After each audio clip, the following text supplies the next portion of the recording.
According to reports, the 49ers and the Pittsburgh Steelers have a deal in place sending wide receiver Brandon Aiyuk to Pittsburgh.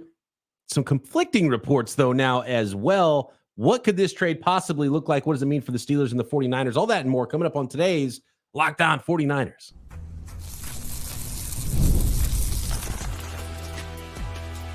You are Locked On 49ers, your daily San Francisco 49ers podcast. Part of the Locked On Podcast Network, your team every day.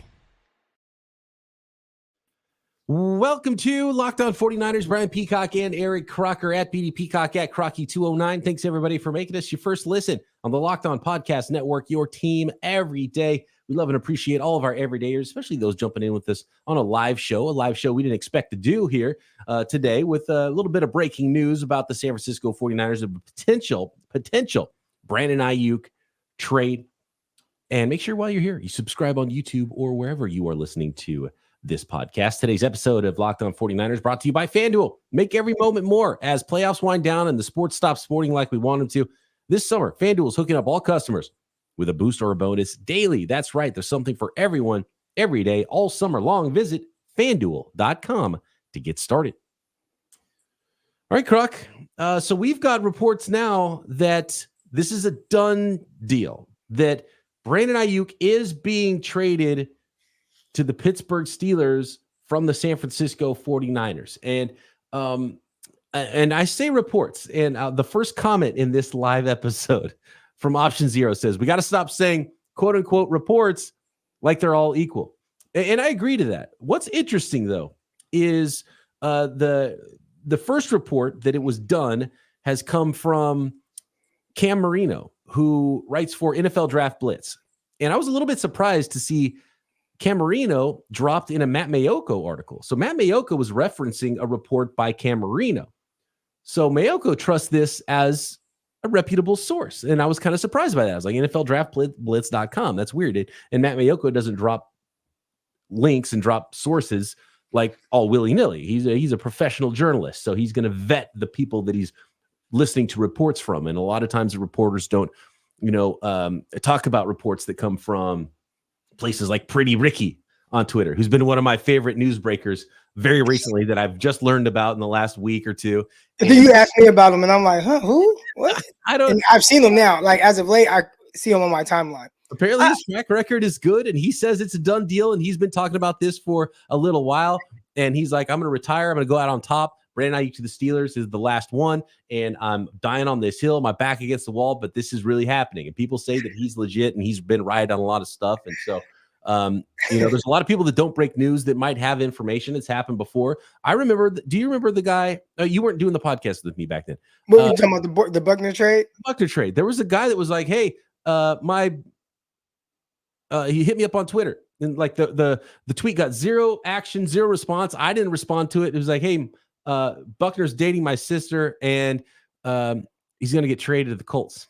And I was like, and I don't even remember seeing it. And then after the trade happened, he hits me up. He's like, yeah, I guess I was right. And I was like, what the hell? He's like, he knew because he was in the family. Like Buckner told him himself, And so you never know who actually has good information. There's a lot of really bad fake aggregator accounts out there that try to break news that don't have information at all. So you have to tread lightly. But as far as Pretty Ricky go and Cam Marino, there are a lot of people that trust them as legitimately sourced up people. When you drop Mayoko's name, when Mayoko is name dropping you in an article, you have to have at the very least start to let's just see how this plays out, and instead of just like completely dismissing it. You're saying yes, exactly. So and look, you're still waiting for that stamp from Cam from Adam Schefter or from Ian Rappaport.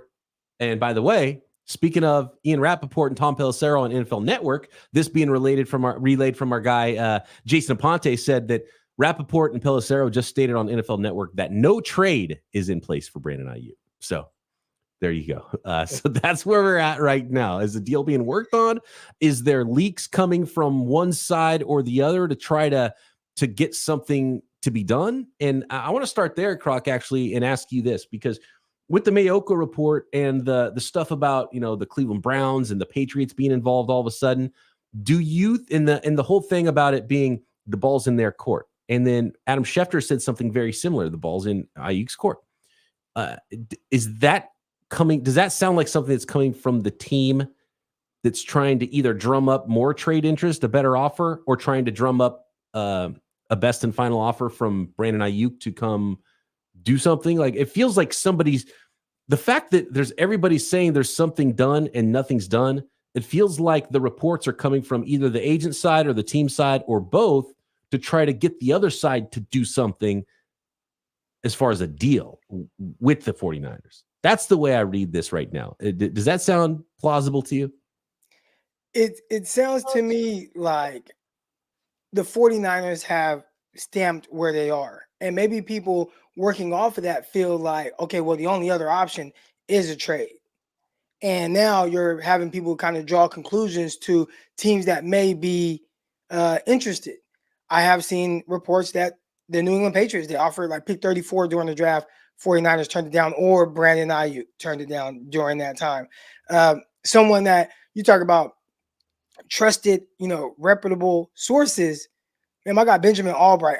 Anytime Benjamin Albright says something, I do listen, because he doesn't just come out of nowhere with stuff and anything he puts out there. And he had posted some messages or text messages that he received from someone about a team that was interested. I think it was the Steelers. I got to look at the tweet. I actually just bookmarked it. Let me go to my handy dandy bookmarks. But someone was interested in Brandon Aiyuk. Let me pull this up real quick. Here we go. And the Steelers. So he says the Steelers have called about Aiyuk going back as far as March. So in March, they were interested. They did make that phone call. But he is told that there is no trade in place. So Benjamin Albright, he kind of has come out and said those things. But teams aren't interested. To what extent? And to what extent for someone to come out and say, oh, he's absolutely traded to the Pittsburgh Steelers? I wonder if there's like some half-truths to this, whereas the Steelers might think that they have a deal, or they might think that they might have been allowed to talk with Brandon Aiyuk because they satisfied the 49ers. And so that's why we think a deal might be done. And so where's the information coming from? Why do we think it's close? Are teams really close to talking? Are the 49ers saying, okay, we're willing to now trade him, so let's get the best offer we can. So let's get some information out there that a trade might be imminent to try to get some other teams to call and finish this thing off. So it just feels like something's getting close to the finish line, and leaks are coming from many places to try to get that over the line. So I don't think that there's nothing to these reports. I think that there's absolutely something to them, but clearly a deal's not done, or else it would be, as has been pointed out in the chat, it'd be Schefter official. That doesn't mean it. Like, there's been plenty of times where Schefter wasn't the first person to break a story, and someone says, "Hey, this is done." Then later, it's done, or the next day, it's done. Right? So it doesn't mean just because Schefter hasn't said it or Rappaport hasn't said it doesn't mean it's not being worked on or not really close. And sometimes deals take a while. If it took the 49ers 6 months to not get a contract done, don't you think it would take Aiyuk a little while with his agent to get a deal done with the new team? Even if they're not pushing back on wanting to pay him, it can be fairly easy. I mean, when you see the deal, they're not allowed to talk to him though. So they could talk to the 49ers and say, "Hey, we'll give you this in trade, and we're willing to pay Aiyuk $30 million a year." Then it's like, okay, we agree to all this. Now you can talk to Aiyuk's agent. Well, at that point, contracts are a book. They've got to figure out a lot of stuff. They can't just go, $30 million done in one phone call. Like it would take a minute to get that done. How did the Buckner trade happen? Because from what I remember, they gave him permission to seek a trade and seek a partner that would give him. It was the agent talking directly to the Colts. Hey, we'll give you a first. They brought that back to the 49ers. They're like, well, damn, he got the first. So that's the difference is the 49ers allowed Buckner to talk to teams. To my knowledge, the 49ers haven't allowed Aiyuk's agent to talk to teams. So the Colts and Buckner's people hammered out a contract because they were talking. Right now, the agent's not allowed to talk to anybody but the 49ers. Now I'm sure there's a pretty good way to figure out what exactly the number is and kind of have an idea, but you got to hammer out the structure of the contract. Okay. When, what are the roster bonuses? What is this going to happen? When is this going to happen? What are the, so it's like, you could agree to a kind of an idea and a structure, but not really have it all hammered out. And that would take some time. So I could see it being in a phase where most of it's agreed to in principle, but they still have to hammer out everything before it's actually done and people start signing things. Well, but when they say that the ball is in Brandon Aiyuk's court, to me that sounds like you go see what's out there and see if there's something better. Hey, this is what our option is. If you find something that's better for you, or hey, maybe there are some trade opportunities right now that are offered to the 49ers. All he has to do is say, hey, I agreed to sign that extension with this team, and okay, this whole situation is over with. Because that's what when I hear that the ball is in Brandon Aiyuk's court, it doesn't sound like it's just his decision to just, hey, sign what we have on the table and that's it. To me, it sounds more like there's some other options out there. Hey, you can accept a trade to this squad and they're going to pay you what you want, or you can sign with us. The ball is in your court. Well, what do you want to do? So I feel like there are legit trades proposals in play right now that Aiyuk has an opportunity to accept. And I think these people that are reporting that it's except like that, I think that part is jumping to conclusions. But we always say, and everybody said, where there's smoke, there's fire. So maybe there is something out there that potentially is in the works that isn't quite solidified yet. And guys like, Rappaport and Pelissero, I watched the show. I watched the show on Apple TV, The Morning Show, with like I can't think of all the chicks' names in there right now, but The Morning Show, great show. Anyways, it's about the news, and you have to have like 2 confirmed sources or 3 confirmed sources before you report it.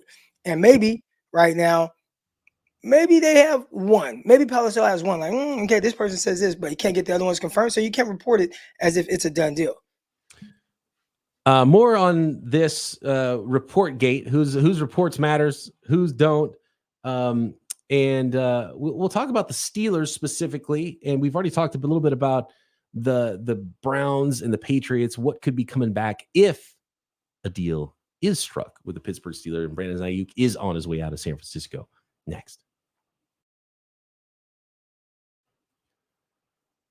Today's episode of Locked On 49ers is sponsored by FanDuel, America's #1 sportsbook. It's Olympics time, and there's so many ways to bet on the Olympics at FanDuel. Of course, Major League Baseball all day, or all summer, every day at FanDuel. And even if you don't want to bet on the Olympics, you don't want to bet on baseball, you don't want to bet on golf or motorsports or combat sports, you just want to bet on football, there are a million ways to bet on the NFL 2024 season, including the Week 1 matchup with the 49ers and the New York Jets. Bet on the 49ers to win the Super Bowl. Bet on, speaking of pretty Rickies, how about Slick Ricky Pearsall? That might be a smart bet right now if Brandon Aiyuk's on his way out of town for Rookie of the Year for the San Francisco 49ers. Tons of ways to play, and this summer FanDuel is hooking up all customers with a booster or bonus daily. That's right, there's something for everyone every day, all summer long. Head over to FanDuel.com to start making the most out of your summer. FanDuel, official sports betting partner of Major League Baseball.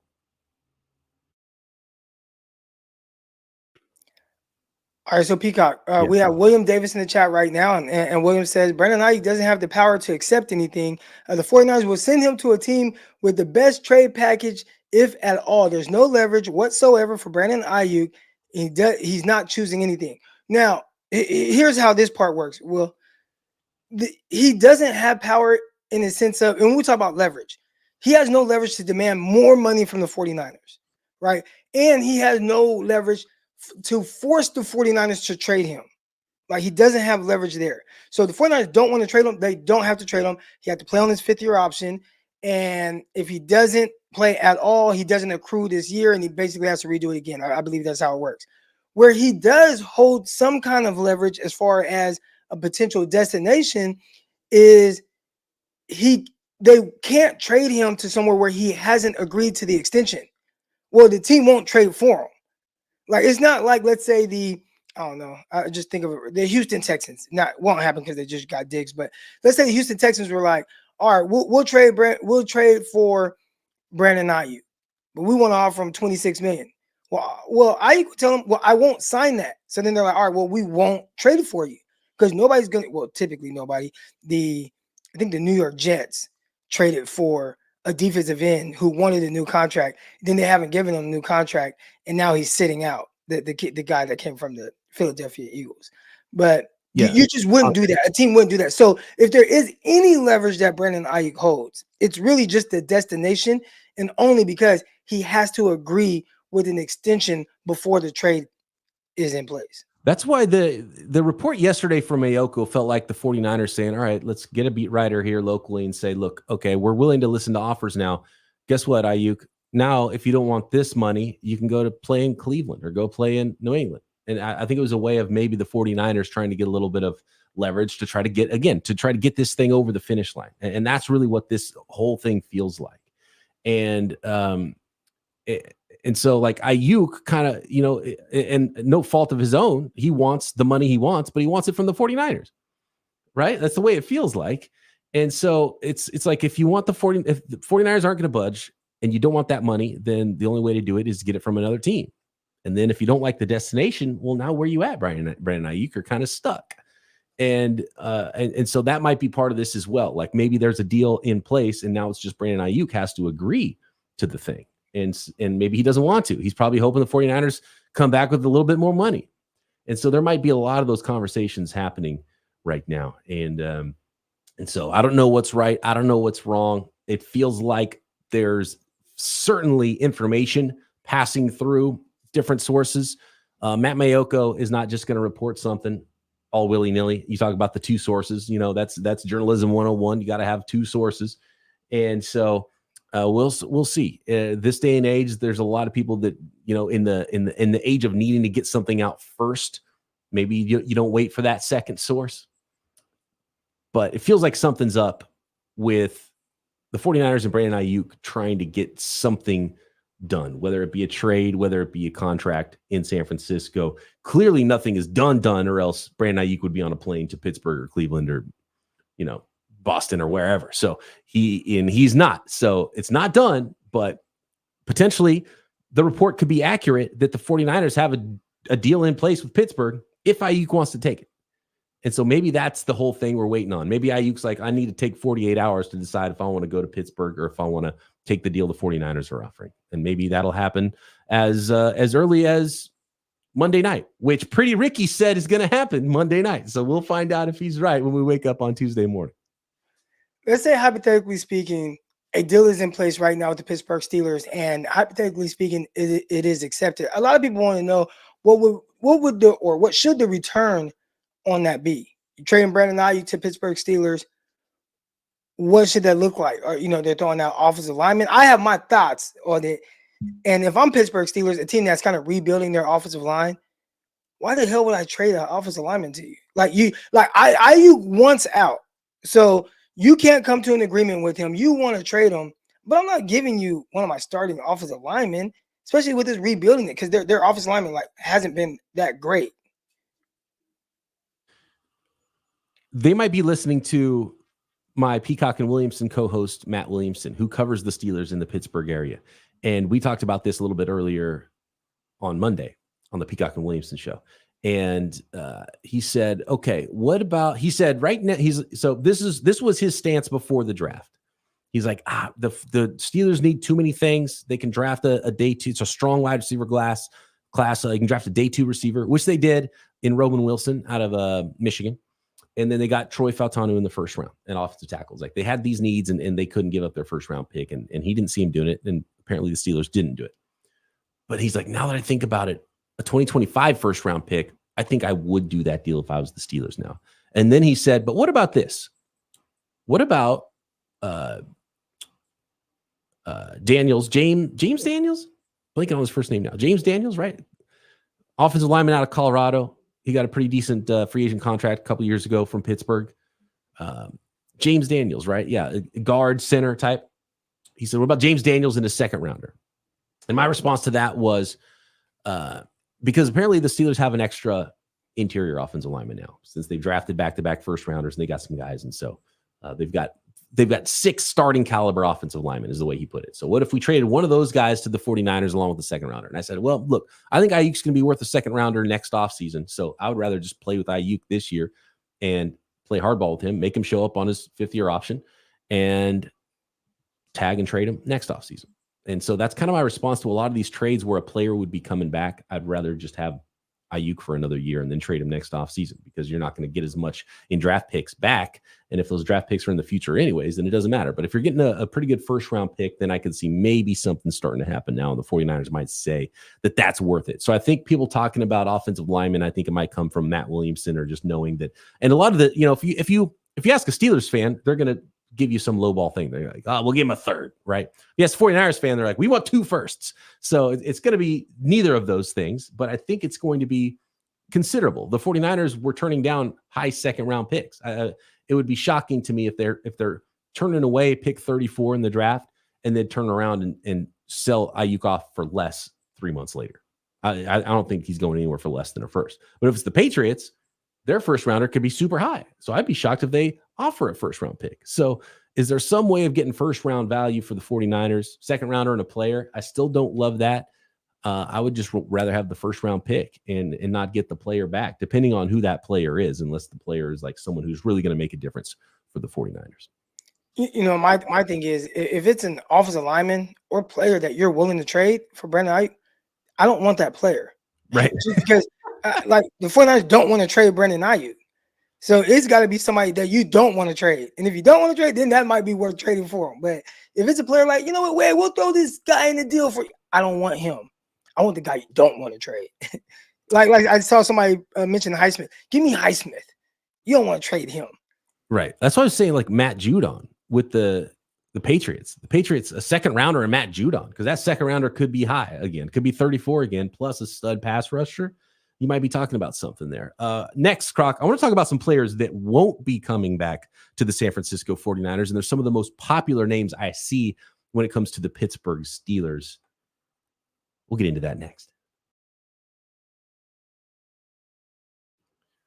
Today's episode of Locked On 49ers is sponsored by BetterHelp Online Therapy. When your schedule is packed, kids, activities, big work projects, and so much more in your life, it's easy to let your priorities slip. Even when you know what makes you happy, it's hard to make time for it sometimes. And it's hard to make time for this thing you need to make the most time for. So when you feel like you have no time for yourself, non-negotiables like therapy are more important than ever. Help you get that plan to make sure you are doing the things that are important to you in your life. Make sure you're checking in every week and make sure you're hitting the goals you want to hit in your life to get where you're trying to go. If you're thinking of starting therapy, give BetterHelp a try. It's entirely online, designed to be convenient, flexible, and suited to your schedule. Never skip therapy day with BetterHelp. Visit BetterHelp.com/lockedon today. Get 10% off your first month. That's BetterHelp, HELP.com/lockedon.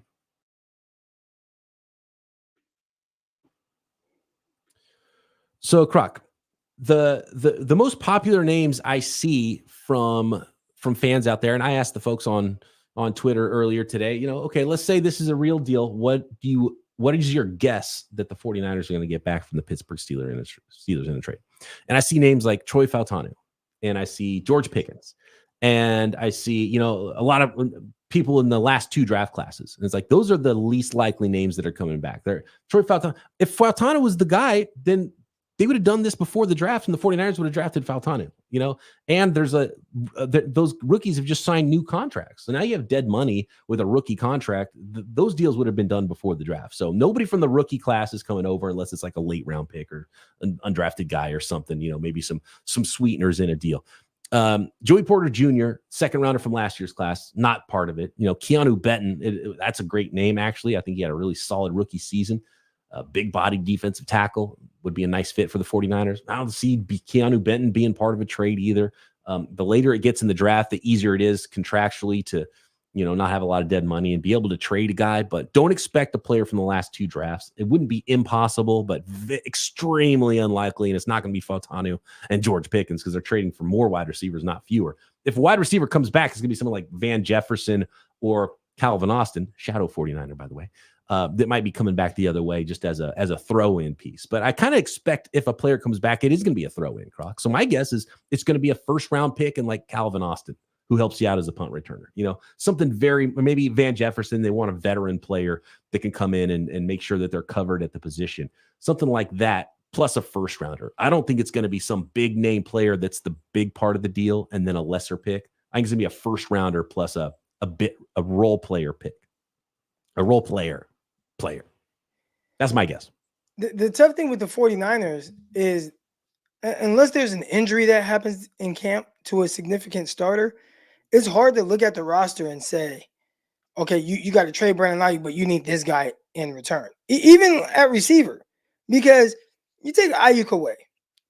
Most teams don't have Christian McCaffrey still in the offense. Deebo Samuel still in the offense. George Kittle still in the offense. Like, those are all pro players. You still got Trent Williams there. Oh, by the way, we like Juwan Jennings. Just not a whole lot of balls go around for everybody. Oh, by the way, we drafted a receiver in the first round. Oh, by the way, we drafted another guy in like the fourth round with Cal. Like, they have, if there's anybody able to withstand a trade for a player of Aiyuk's magnitude at this point in the season or in the offseason or whatever you want to call it, it is the 49ers. Like, they're kind of built to be able to withstand it. Now, does the trade make the 49ers better? No. But I'm not sure that there's a trade out there right now that includes Brandon Aiyuk that makes them better. But it's just, from a contractual standpoint, and I think this goes back to the thoughts of trading them. So, I sent you a DM with Marcus Mosher, and Mosher's tweet was, and I'll kind of read it off to people so they can hear this. Marcus Mosher, who covers the Cowboys and the Raiders, he's also a part of Locked On Network. He says, if the 49ers trade away Brandon Aiyuk, I can't say I understand the strategy and philosophy. You draft a receiver in round one, hoping and praying that he turns into a Pro Bowl player. That player turns into one of the best in the league, and then ask for a market value contract, and then you decide not to pay him. What was the point of drafting Brandon Aiyuk then? And I actually took it a little bit further than that. Not only did they draft Brandon Aiyuk, right? The year before they drafted Deebo Samuel. And I always thought that was weird. And a lot of people didn't really kind of connect the dots on that. But the Bengals did something similar. They're in a similar situation with T. Higgins. Why, unless you're saying, okay, we're just going to throw stuff at the wall and see what sticks, what is the philosophy behind, and maybe you can help me understand this, Peacock, what's the philosophy behind drafting Deebo pretty high, right? He was basically selected, 5 picks after Aiyuk or 6 picks after Aiyuk. You draft Deebo. He looks sweet. He looks good. Like, he dang near got in a Super Bowl MVP his rookie year. And then the following year, you're like, we're going to draft another receiver for a team that isn't even a pass-first offense, right? Like, that's not at the forefront of the philosophy. So you have two dudes who, if they end up being who you think they are, you're going to have to pay both of these guys. How did they even factor that into the future when making that selection to draft Brandon Aiyuk? So there's multiple levels on that. I would say the number one thing is that the 49ers aren't and have not been trying to trade him, and they are willing to pay him a certain amount of money. So it's not like they're not market value, like Marsha said. Like Marsha said, market value for Brandon Aiyuk. They might differ on what they think market value is. They might think 27 is not insulting, and Brandon Aiyuk says, no, that's insulting. I need 31.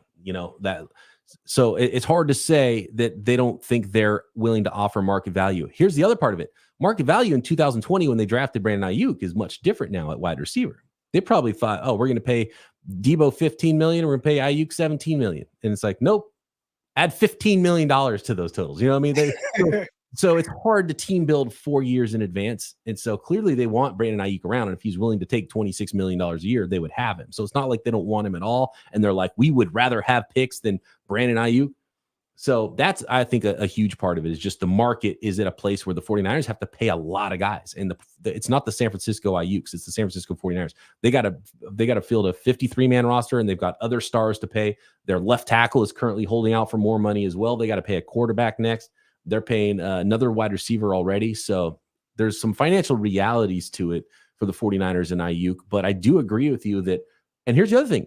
When you draft a guy, I mean, Trey Lance is long gone. They spent 3 first-round picks on him, right? So you never know who the player is going to be. Maybe there's something with Brandon Aiyuk where they're like, you're a good player, but we help you as much as you help us. You're not Devontae Adams. You're not Tyreek Hill. You're not maybe even CeeDee Lamb. And maybe there's something there because he did go through the doghouse once. Maybe there's still something that's got that doghouse odor on it that the 49ers are like, we like this player, but he's not a foundational player. I don't know, but they've offered him quite a bit of money if we're believing reports. So it's not like they would rather have picks than Brandon Aiyuk. They just have a little bit of a difference in value. And it's actually not that big of a gap. That's what shocks me. How have they not signed a $28.5 million contract? If they were offering 26, Aiyuk wants 30. I don't think that's ridiculous for either side. I think it makes total sense to sign a $28.5 million contract. Get that done. And maybe that's what they really want to happen here. Or one side does, and the other side won't come closer. So that's why they have to talk trade instead. Andre in the chat says, Clark, they're 2 different type of receivers. I don't think it matters if you're 2 different type. Like the money and value of a receiver is the value. So even if you're 2 different type and you guys complement each other, at some point you will both have to get paid. And if you guys are both really good, which Deebo Samuel, when he got paid, he was coming off a 1,400-yard season as a receiver, not even including with 300 more yards as a rusher or 400 more yards as a rusher. Like you got to get paid. So it doesn't matter the 2 different types. I understand that in the sense of the philosophy of having different styles of receivers, but at the end of the day, they both got to get paid. So instead of if you have the thought that, hey, okay, we got Deebo Samuel, and he's terrific. We love Deebo. We love everything he does. All right, and we see how he's going to continue to fit in this offense. We want somebody that has a contrasting style.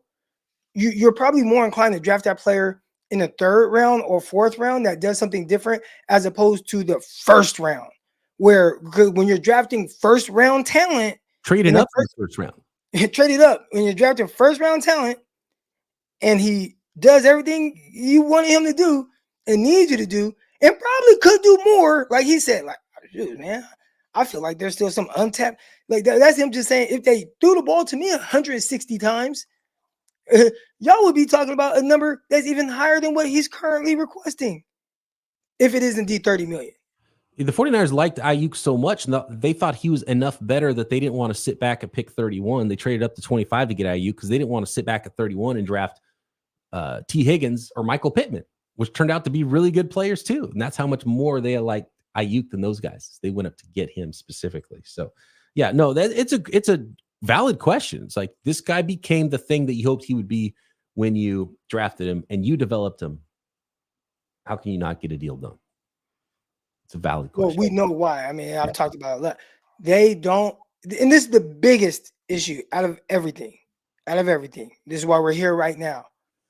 The 49ers do not plan to utilize Brandon Aiyuk in the offense the same way that the guys that are getting $30 million a year are being utilized in their offenses. And that is the biggest holdup with all of this. Even if it's only, $4 million difference per year, and maybe the guarantee, whatever, that is the holdup.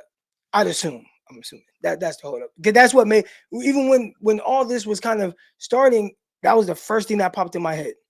They're not going to target him like CeeDee Lamb. CeeDee Lamb right now, he's kind of doing his thing. Jamar Chase, like those guys are going to get paid, and it's going to be closer to Justin Jefferson than Nico Collins, right? Yeah. But Aiyuk is like, I don't need 34 a year like the big dogs. Let me just get in my tier where it's kind of slotted more 30 million, which he told us this. And every time somebody signs, that number goes up. And just now there was an extension with DJ Moore, and that number now is like, all right, now the floor has to be what DJ Moore just got, which was what, 27.5 or 28.5?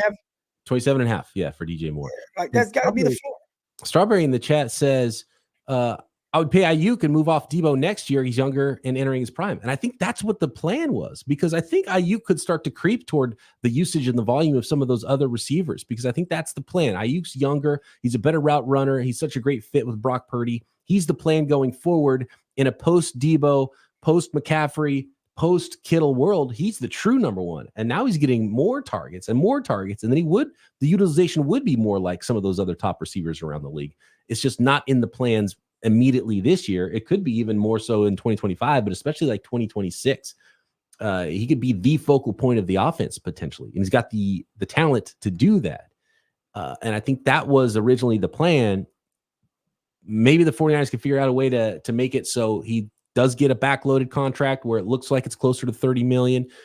And if he doesn't turn into that guy, then the Niners would want to get out of the contract. But I'm sure there's a lot of guarantees that he's going to want to. So it's not like one of those deals that becomes a 4-year deal that becomes a 2-year deal or something like that. So we'll see. But it seems like they should be able to figure it out if they like Aiyuk enough, because in the way I view the team in the future is Aiyuk should be the number one guy and be a main focal point of the offense. It's just not going to happen in 2025 necessarily.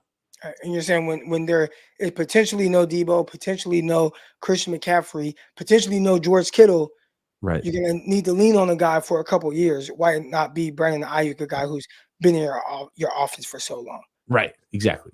So Aiyuk is saying, then why not pay me like those guys that, yeah. They're like, oh, no, we can't do that though. How about this? Just now from Ian Rappaport, he responds to an article from NFL.com from Mike Garafolo and Tom Pelissero, who just said there's no deal in place.